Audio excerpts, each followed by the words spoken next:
last long. A couple of corners in, he was off. His day was done in terms of a medal.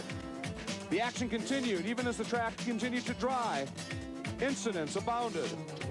Jim Blakewell in the beautiful purple Porsche was well placed, but in the end, multiple champion Dave Finch came back to steal another one in GT2.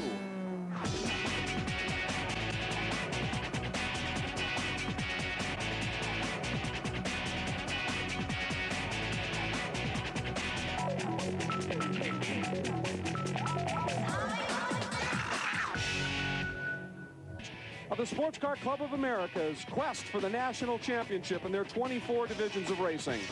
Hi everybody, I'm Greg Kramer and welcome to the 38th annual Valvoline Runoffs. This is what it's all about. I'm joined by Tommy Kendall, Calvin Fish.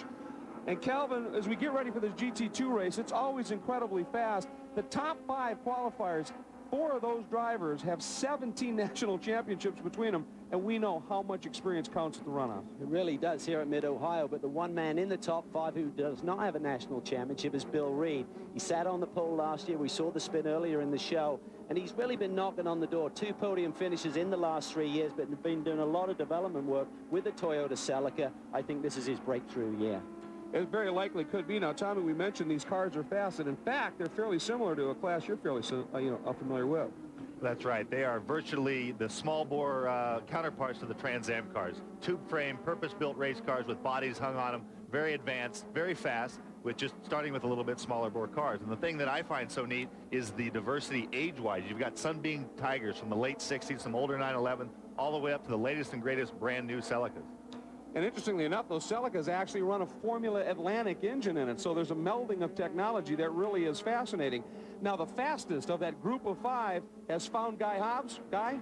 Well, you mentioned national titles. Of course, the record is 27. That's held by Jerry Hansen, of course, no longer running. Dwayne Davis, though, has 10 national titles, 5 in GT2. And you mentioned he starts from pole position here today.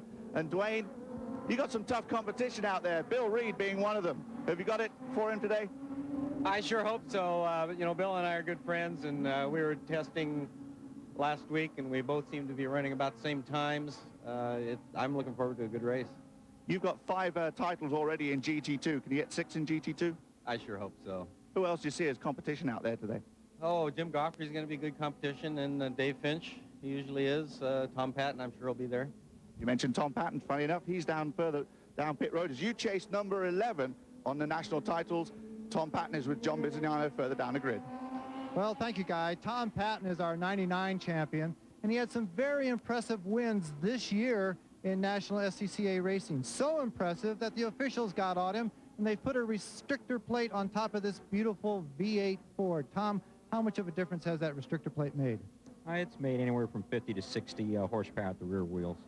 Now, you have been developing this chassis over many years. You're going to have to start driving this car through the corners. How comfortable are you at the way the car feels at the moment? The car is great. It feels great. We got down minimum weight, and we've done a lot of work this summer and last year, and it's paying off. Well, what they lost down the straightaways, he's going to make up in the corners. Well, and as you mentioned, it always comes down to power and weight, doesn't it? You lose some power, you trim the weight, try and get the car to be working a little bit better in the corners. This is going to be a fascinating race. When we come back, we're going to take a look at the Mid-Ohio Sports Car Course with its chief instructor, and we're going to bring in the starting grid. Don't go anywhere. Come back to Mid-Ohio and the GT2 machinery taking to the track for their national championship run-up. Want to bring you the starting lineup here. We've talked to a few of them already, and what a potentially awesome race. Dwayne Davis on the pole once again. His last championship, though, coming in '97, so he feels he's due. Jim Goffrey, of course, the '98 champ alongside. Bill Reed, so fast, no championships. Tom Patton, '99 champ. Dave Finch, he was champion last year, but it was a lot of years between those championships. Jim Blakewell, boy, he has been so quick over the years. He's due. Just a great lineup, and Barry Schoenberger back there in 9th. We take a look at the 11th through 20th on the grid. Gus Rosenberg has been running here for such a long time. Look forward to a good run from him.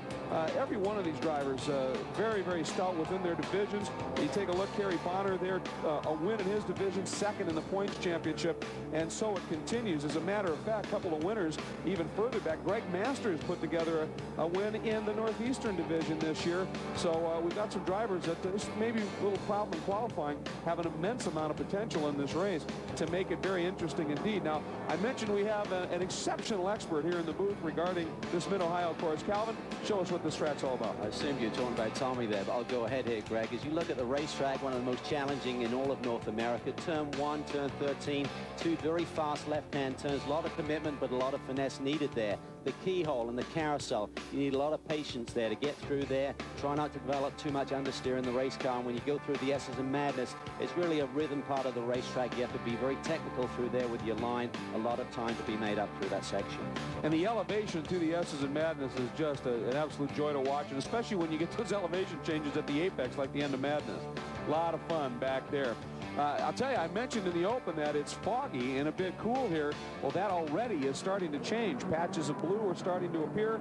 The temperature's still trying to nudge 60 here. 5 to 10 mile per hour winds, light mist, but that's fading in a hurry here, as you might expect, the humidity 100%. But I think that's going to be changing quickly because we're getting a lot of blue starting to break through in the skies right now. And that's a good thing. I mean, some of these guys in previous events have suffered through some just atrocious weather conditions. Here's our onboard camera. He starts 12th, the number 16 of Calgary, Alberta's Hema Maher in the Rigel Tuning Nissan 300ZX. So we should have some great onboard shots here. Now, Calvin, with the weather that this track has experienced, it's been wet and dried and wet again all week, let alone in some of the earlier races for the championship. What's the track condition like now? Well, I think it should be good. I mean, essentially, we've had a lot of rain, but, you know, the track is clean. There's no chance of rain, so the guys will be very up to date in terms of what they need to put on the setup with the race car. They're not having to compromise anything. They know it's going to be a dry track condition, but it's a little damp out there right now. First couple of laps are going to be key. Get through there cleanly without a mistake. And Guy Hobbs, we're watching that Dave Finch is suddenly at the back of the pack. What's happening? Yeah, they held him here in the pre-grid area. I checked with the SCCA official why they held him. They said he wasn't ready to go. So now he has got to start at the back. This is a 5-time champion and last year's champion, of course, from this series. So Dave Finch in that Porsche will start very last. Well, it's going to be fun to watch. He's going to be coming up through the pack in a hurry. You notice the sponsor there, Raytech, his company does a lot of work in shock and suspension developments, not just with other competitors in this class, but on some of the pro circuits. He's got himself a little inside line, I think, on the handling department. And that Porsche, an older chassis, but boy, he keeps it up, and it is as good as new, quite literally. It's going to be fun to see him come through from the back of the pack. But Mid-Ohio, very difficult to pass on. There's not really a lot of prime overtaking opportunities here, typically at the end of the back straightaway going into the S's of the main one. But different cars, different advantages in different areas of the racetrack, so it should be exciting. Well, they're funneling now out of the keyhole, under control now as the pace car is ducked into the pits of Dwayne Davis. Remember, they start on the long backstretch here, leading into the S's. Davis bringing them up to speed. Godfrey reading it beautifully. Then Davis drops the hammer. We are green. Bob Kowski of Great River region lets them fly, and Patton comes up around the outside, starts squeezing. Well, you can actually go side by side through here. If Tom pushes it, it'll be on the inside for the corner coming out, and that's what he does. Perfect into the lead. Oh, what a great move by Patton coming from 4th to the lead. Davis there, the red Celica slots in the 2nd. There's Reed door-to-door with Godfrey trying to pick up 3rd. Godfrey here the inside through Madness, but Reed got through there a little quicker. And that's the area of the racetrack that he had trouble last year, Greg. We saw the spin on the first lap in the rain last year. He's through there cleanly, just being conservative right now. He didn't really get on the gas early on the initial start, but good position, 3rd right now. And Blakewell, good run there, has now moved up and has taken a run at him. Terry Gillis right behind Blakewell, the number 6 race transport Nissan. On board now with Hema Maher, who with Finch, of course, going to the back, has moved up 1 spot automatically. And now he's chasing the number 20 of Wade McBride, the Autocomp Race Prep Mazda. You saw him locking up a little bit there, Tom, as you come down into the carousel. Tires are still cold. And that right front's, you know, almost weightless. You get a little bit of a cross weight in the chassis. The sway bar will pick up that inside wheel, so you got to be careful. Look at Patton. This is not a good sign for the rest of the field, because even 21 was Barry Schomburger. Yeah. It's the other Sunbeam Tiger. Great paint job. Not doing him much good. Well, Eagles don't quite have the claws. Well, he's in the green of the jungle, though, so it's somewhat fitting, but... Look at him. He can't even... Yeah, the grass is still wet from the rain we had overnight. And Finch right there, the number 66 Raytech Porsche, is up to 16th and going for 15th with that pass. So he knows he's an absolute mission here. Now here you can see the 0-1 of John Hall. That car has some pretty good grunt down the straight. It's not an easy thing to pass here. Finch has to be able to carry some speed through corners, get runs out of corners to maximize anything, and so far he couldn't get it done into the S's. Well, you have to be patient. It's a 20-lap race, but, you know, he's got to get to the front, but if you get taken out, you make a spin, it's just going to make it even harder. So he's hoping that he gets up in towards the front half of the pack, maybe grab a caution and close things back up again. Someone going off into 11 there, got on the wet grass again. To watch for that. Also, there goes Finch by the 0-1 of John Hall. And let's see, some damage there. The number 61 of Keith Jones is RX-7. Yes, is there, I believe, Greg. And that car that went off at the end of 11 there is stuck in that gravel trap. This could be the caution that Finch, that's our camera car. Look at, there's some serious rubbish on the side of that car. You wonder if, obviously, he got into it with somebody, maybe got a little help. Yeah, well, he went off to the left, and that rub must have been earlier in the lap because the rubber's on the left side of his car. So he looked like he just got a little wide there on the entry to 11. And that curve there, once you pick that up, it literally drags you off the racetrack. So tough corner to get through in the best of days. Meanwhile, there's the battle for third at this point. Reed being chased by Goffrey. Boy, did Goffrey launch off that corner. Reed covered it nicely.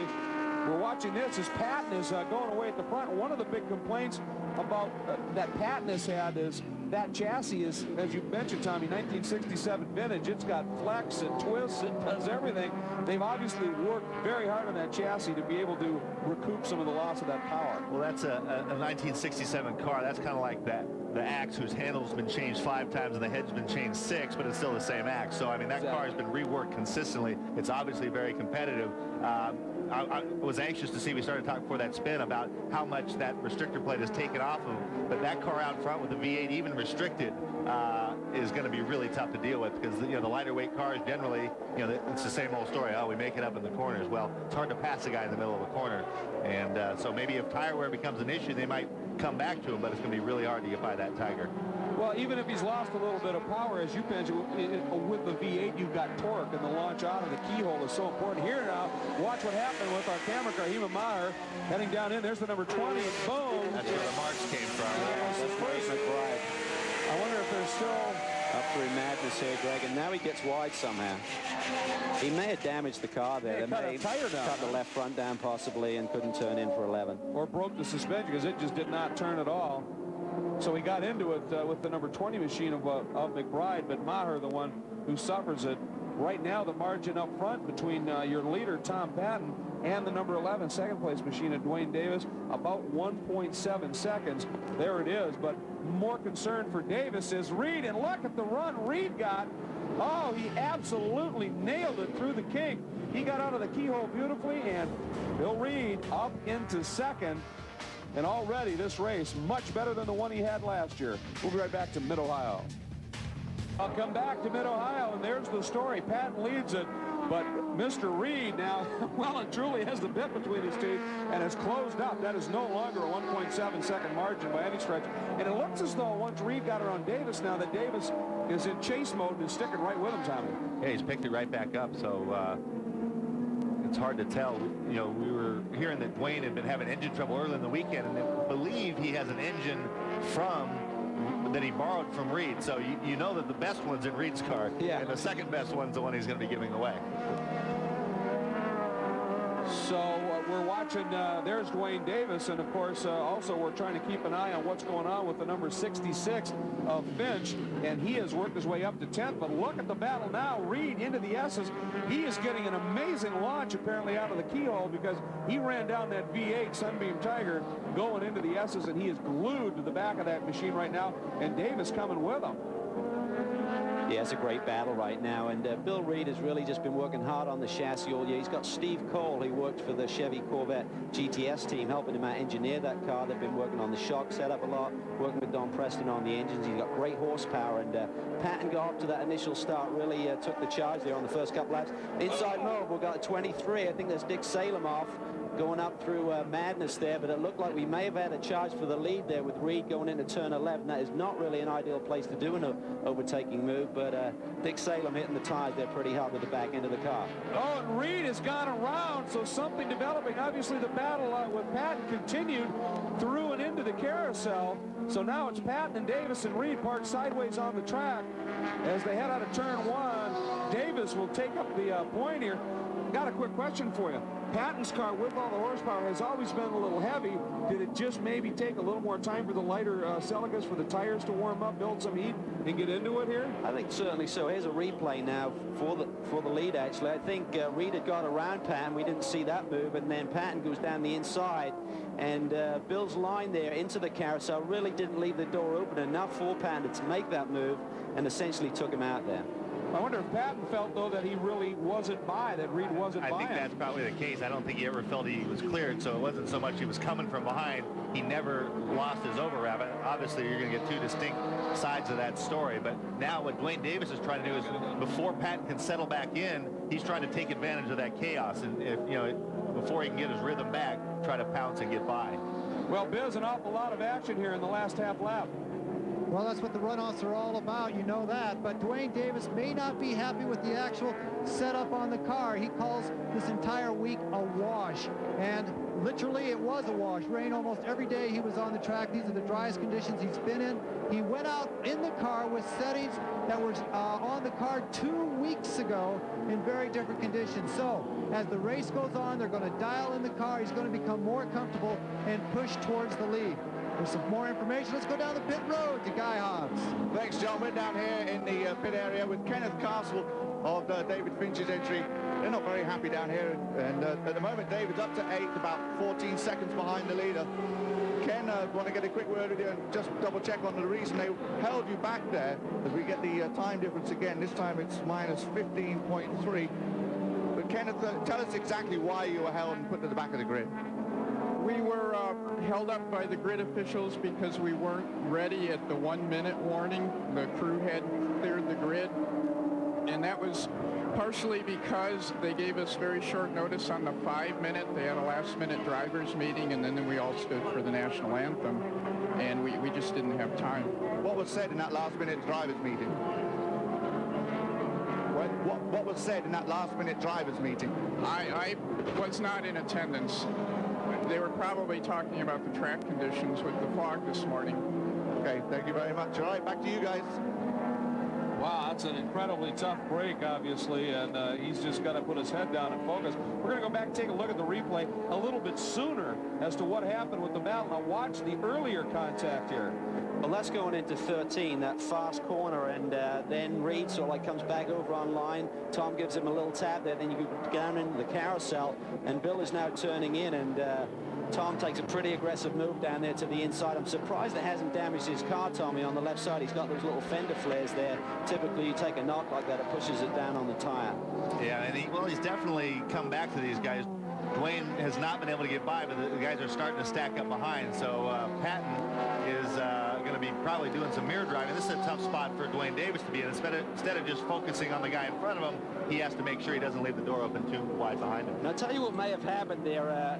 We talked about Tom Patton getting that restrictor plate. The reason he got it was Bill Reed sent an in-car camera video of a race that they did earlier in the year and showing Patton taking off down the straightaway. And from that, they then made the change to the engine. So there may have been a little bit of controversy between those two guys going into this race. You're seeing little love lost, perhaps, between others, so. Patton and Reed, and obviously they got into a little shoving contest there. And as the look we just had at that replay, clearly Reed was clear of him earlier in that situation, so may change the scenario just a little bit. Nonetheless, Patton leads it, but Dwayne Davis has taken up the chase. Goffrey and Blackwell close at hand. Welcome back to Mid-Ohio. Patton continues to lead, but you can see the lead three now have drawn away a little bit from Blackwell. Just a lap or so back, they recovered by less than 2 seconds. But it's Patton right there, then the orange number 11 of Davis, the 46 of Goffrey. Those three have cleared Blackwell just a little bit. And Goffrey almost seems like he's just hanging back a little bit, letting these guys race hard, maybe race off their tires, be ready. Watching Goffrey, there's no slide out of the car. He's not leaning on it particularly hard. He's just chasing it around, so doing a nice job. Meanwhile, Biz, Patton's working pretty hard with the pressure he's got from Davis.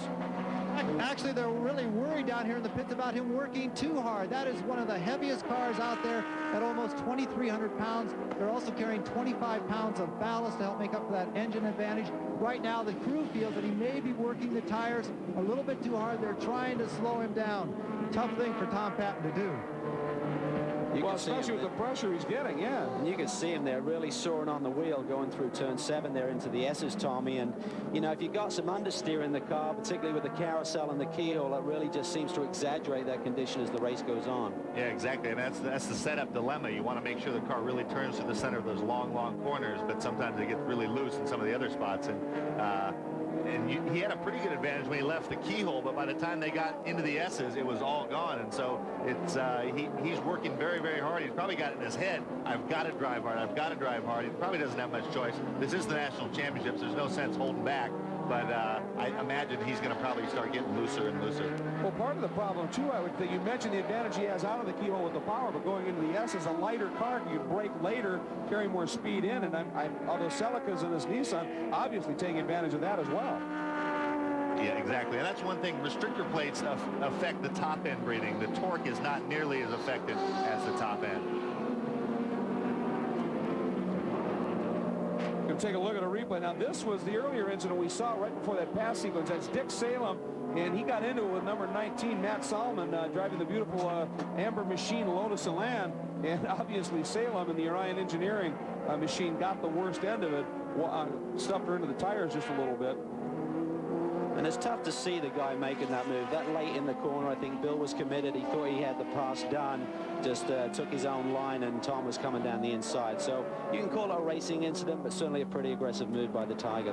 Patton was just trying to loosen up the camera mounts. Well, I think the initial shot, when he was clearing them, I think might have unsettled Reed a little bit, got out a little bit wider than normal.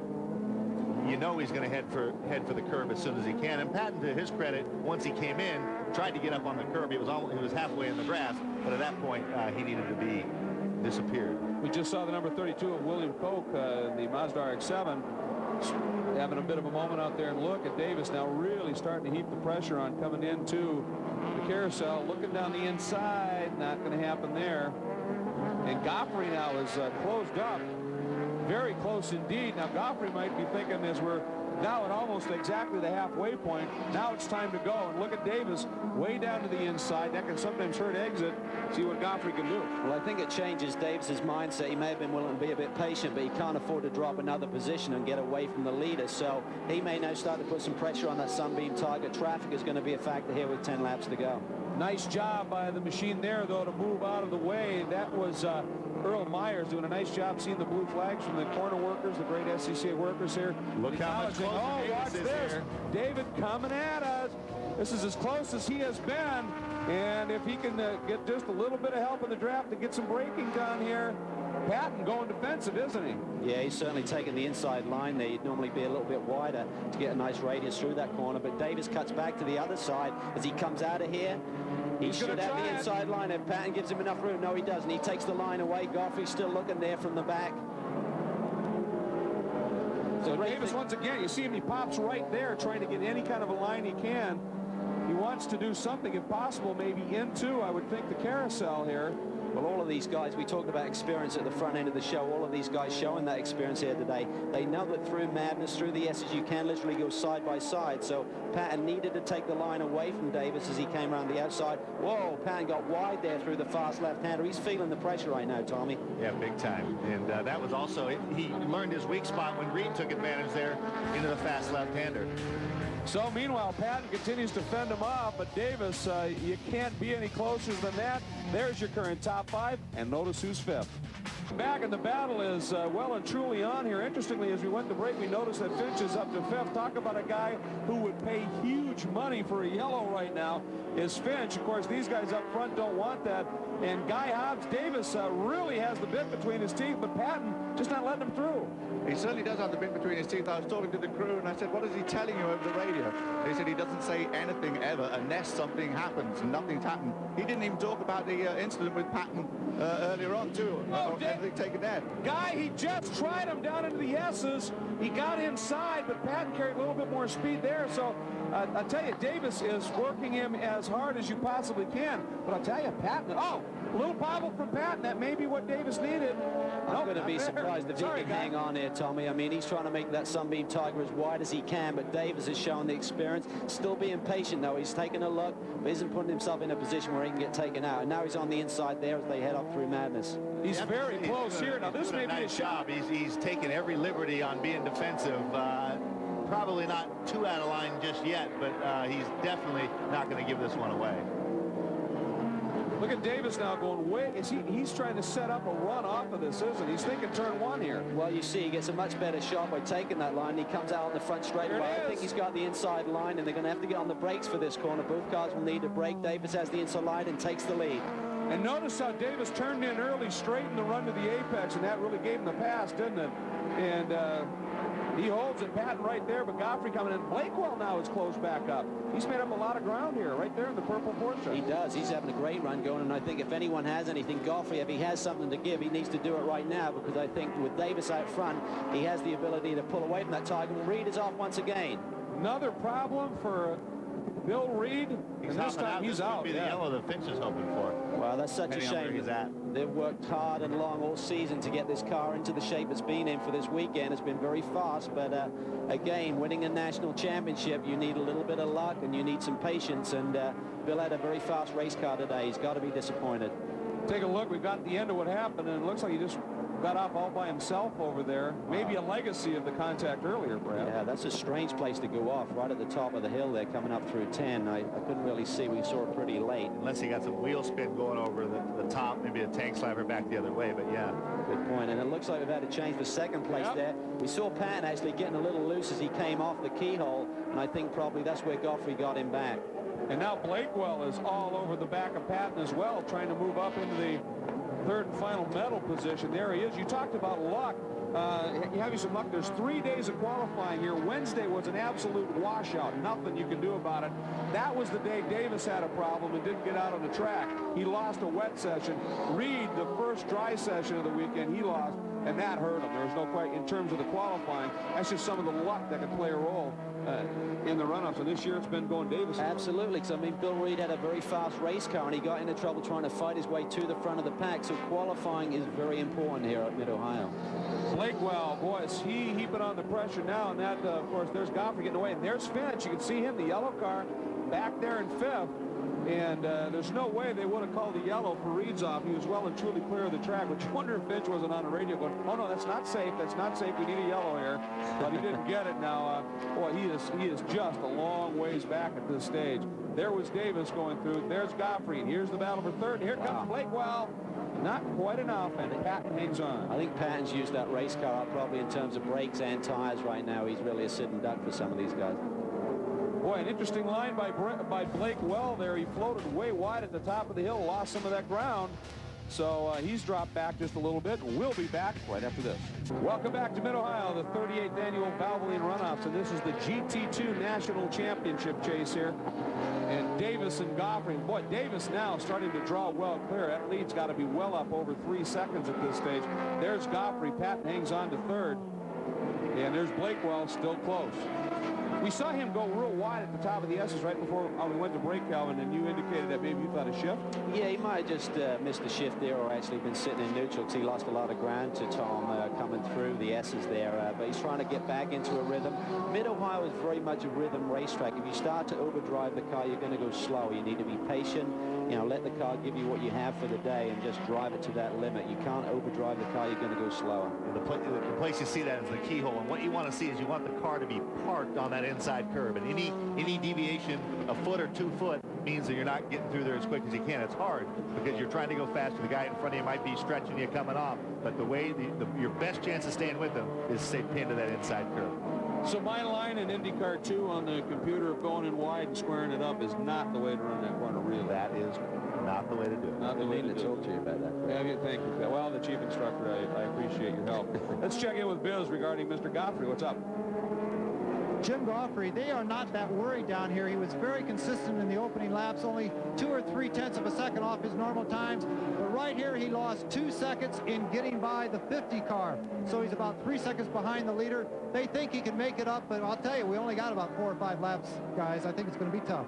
Yeah, we are fast approaching 3/4 of the way in. We briefly saw number 60, Tony Giordano, the Nissan 280, struggling out there. So Godfrey, yeah, he's got to find something. I think it's getting to the point now where he needs a little help. Oh, He's got a problem because Patton just went by like Godfrey was parked, and here comes Blakewell. Biz, obviously, he's got a problem. See if you can find out what's happening. I'm sure you're on it. But Godfrey, suddenly something went wrong. Yeah, he even looks like he's getting his helmet strap undone there, Tommy. I think he may be pulling in the pits at the end of this lap. But Patton's back up to second, and but he's going to feel some pressure, I think, from that little Porsche. Well, this is something with Davis. We saw it when Patton got by him at the start, and then Reed got by. We were wondering if he had a problem. He picked up the pace, stayed right with Reed. I think maybe in hindsight, that was just him. Oh, and now Patton's Patton is slowing. Wow, it's happening fast and furious right now. I mean, David Finch is going to find himself on the podium here, I think, pretty quickly. There he goes. There he is. And look at how much room. Well, of course, he's coming up on the wounded machine of Godfrey. He's by Patton, and here he comes now. And if he gets by Godfrey, that's third. And Godfrey just points him by. Nothing he can do. So, boy, things starting to fall Finch's way. Sort of the curse of last year, in a sense, because we obviously saw Finch come through with a win last year after others were arguably quicker. In that rule, they have a 1-minute board that they put up, and at that point, the car has to be in position, the crew has to clear the grid, and I think with some of the things that have been going on this weekend, we saw the crew member talk about the fact that they had the national anthem, they had a drivers meeting at the last minute, you know, different track conditions. That's a pretty hard rule to force someone to go to the back of the grid, I believe. Yeah, especially you know, if they called a meeting like that and it affected the normal rundown, that is pretty tough duty. Now we're watching 66 Finch as he's closing on Blakewell, and earlier in the weekend, Guy Hobbs went down, found Finch's paddock, and spent a moment visiting with the multiple champ. With David Finch, and Dave, you've got a lot of history racing this fine Porsche. It's been running around for quite a long time, but you also work a lot with the Chrysler program in Winston Cup. Just tell us a little bit about that. Well, it's a very interesting program. We've certainly learned a lot coming out of road racing and seeing how things are done differently in Winston Cup. It's a tough way to go racing. Those guys really work hard. And actually doing a setup on a circle track car is much more precise and much more difficult than a road racing car. We're always about compromise, and there's very little compromise you can get away with in circle track. Now, you've worked with quite a few famous people, Chrysler drivers, Carl Wendlinger, Oliver Beretta, David Donahue, also Todd Holbert in the Winston Cup. But when you talk to those guys, the drivers, when they get out the car, as far as an engineer, and they tell you what's happening, can you tell when they're lying? Well, you have to sort through it. It's not necessarily when they're lying. It's maybe they just see it from their perspective. And downloading information from every driver is pretty tough. And these days, especially in road racing, when there's data acquisition, you can't get away with lying. So now when you get out of the car as a driver on a fun weekend, do you lie to yourself? Well, yeah, one thing I always work on is trying to just decide when things aren't going right, whether it's the track, the weather, the car, or the driver. And I spend a lot of time analyzing the driver. All right, well, we'll be analyzing your racing going on, trying to clinch another national championship in GT2.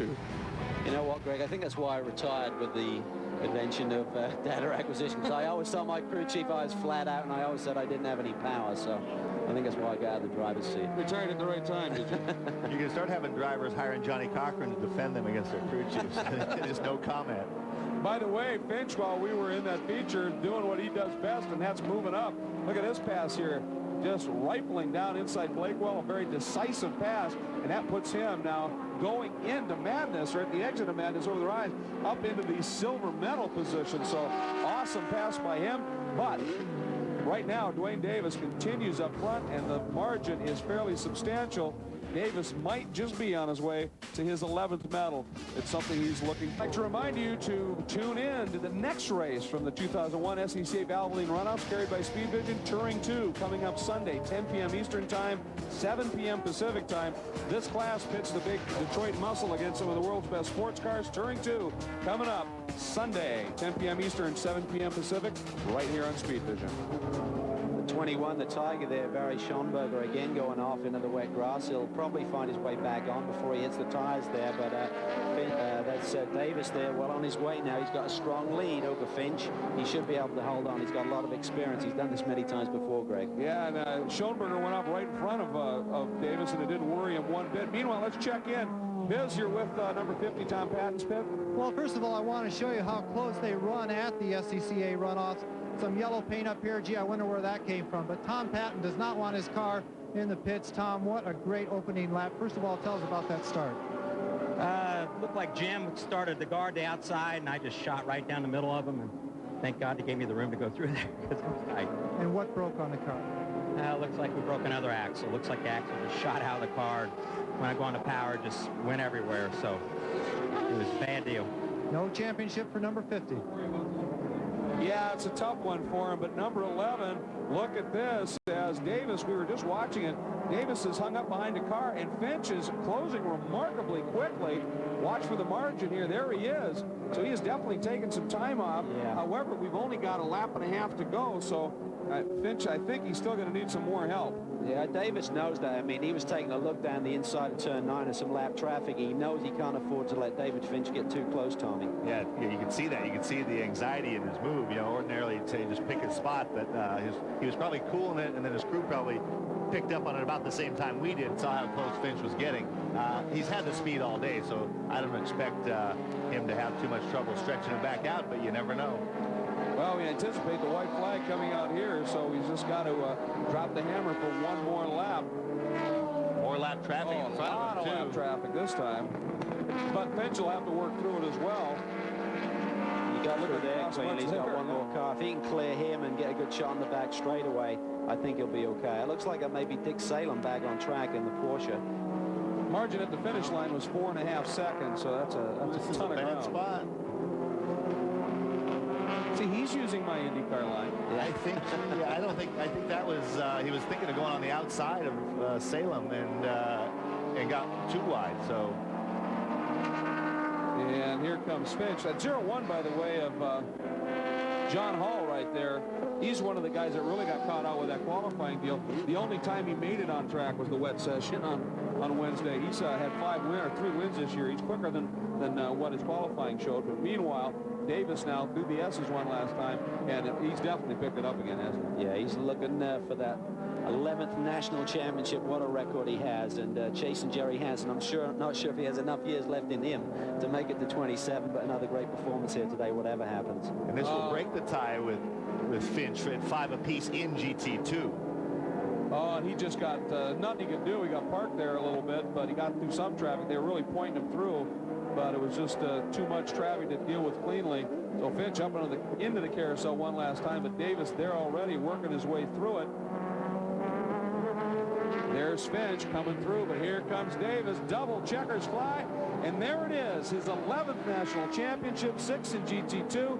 Drive of the race, arguably, though, has to be given to Dave Finch, coming through the pack and making it as close as he did. Yes, he got some help, but he did a heck of a job. The margin at the line was 5 seconds, essentially. But Davis, it has been his weekend, hasn't it, Cal? Yeah, I mean, he had engine problems earlier in the week, but the Toyota boys worked together. He and Bill Reed really had their act together in the race today. Tom Patton was very aggressive in the early laps, Tommy, but it certainly took the toll on that Sunbeam Tiger. And it just, when you look at with Dwayne Davis's record, he just kind of the standard of excellence. You just come here, and he's one of these guys you can almost gauge off him, and everybody looks to him. It's kind of like the Michael Jordan. You come in, you know that if you're going to be competitive, you need to be somewhere around where he's at, and it's easy to say would-haves, could-haves, and should-haves, but he gets the job done year after year. It's funny, I was just thinking that for Mr. Reed. Another year woulda, coulda, shoulda, because there's no doubt the potential was there. Class act there, Finch.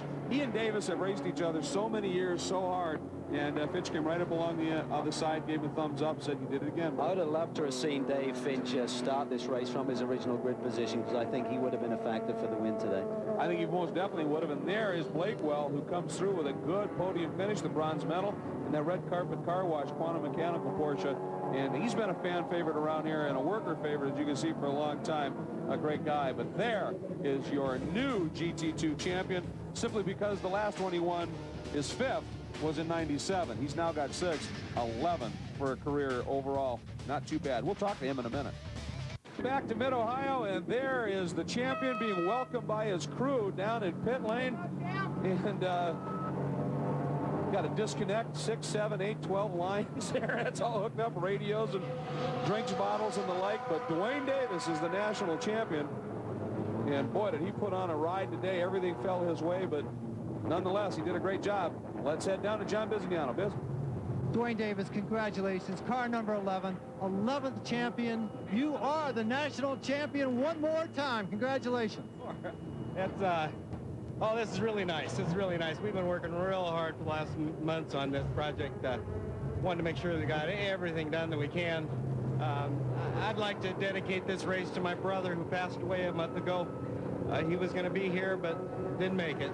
Well, I think he helped you today. Tell us about those opening laps. You must have been a little discouraged when you saw that 50 car take off. A little bit, but I mean, I've been in that position many times before, and typically towards the end of the race, Tom seems to, he either fades or I get to go, or I get going faster. I don't know which. It's probably a tire situation. He works his tires harder than mine. So I figured that the race would come to me if I was just patient. It has in the past, and it worked this time too. You said the whole week was a wash. You did not get the qualifying. Even though you were on pole, you did not get the testing. You went out there with setups that were 2 weeks old. They had to be, it was a dice roll. It was a little bit. We had a real good test week last week, and then lost a couple of engines late in the week and early in the official week. So we really didn't get any track time that mattered too much because 2 of the days were in the rain. So our first track day of real dry weather since the test week was on Thursday, and that's when I put it on the pole. Also, some good luck was that Mr. Finch. He had a problem in the paddock. He went straight to the back for even the start. Oh, I didn't realize that. Well, I feel bad for Dave. Well, congratulations again. What, I have to ask you, 11 wins. What do 11 championships mean to you here at Mid-Ohio? Well, it really means a lot to me. I've been working on this 11th one for quite a few years now. It seems we've been skunked for one reason or another for several years. I'd like to make it an even dozen. There he is. He'll be back next year, guys. Yeah, and then he'll want to make it a baker's dozen, and then he'll want to make it a score. A score, and then a case, and it's going to continue. He's going to be around, and he's going to be fast. We'll come right back. Of course, we still have our silver and bronze medalists to visit with here at Mid-Ohio. Welcome back, everybody. As you can see, Dwayne Davis has loaded a crew member in the car, and he is out on his lap of honor. But meanwhile, Guy Hobbs is caught up with second and third. Guy? And here with David Finch, who drove an incredible race from the back of the pack all the way up to second after a slight infraction from the SCCA at the beginning. David, congratulations, great drive. Thank you. It's highly unusual for us to have an infraction. And what had happened is they had a driver's meeting in pit lane, and just about the time the driver's meeting broke up, they called a 5-minute warning, and my guys reached in. What got them in trouble was reached in to help me plug in my radio because I couldn't get to it, and they called that, and they made us start last because it was after the 1 minute. Obviously, your car was absolutely hooked up and able to get your way through the pack. You think if you had a couple more laps, you could have had something? Oh, you never know how much Dwayne was holding back. So maybe not. He managed to keep a pretty good gap between us once I got free.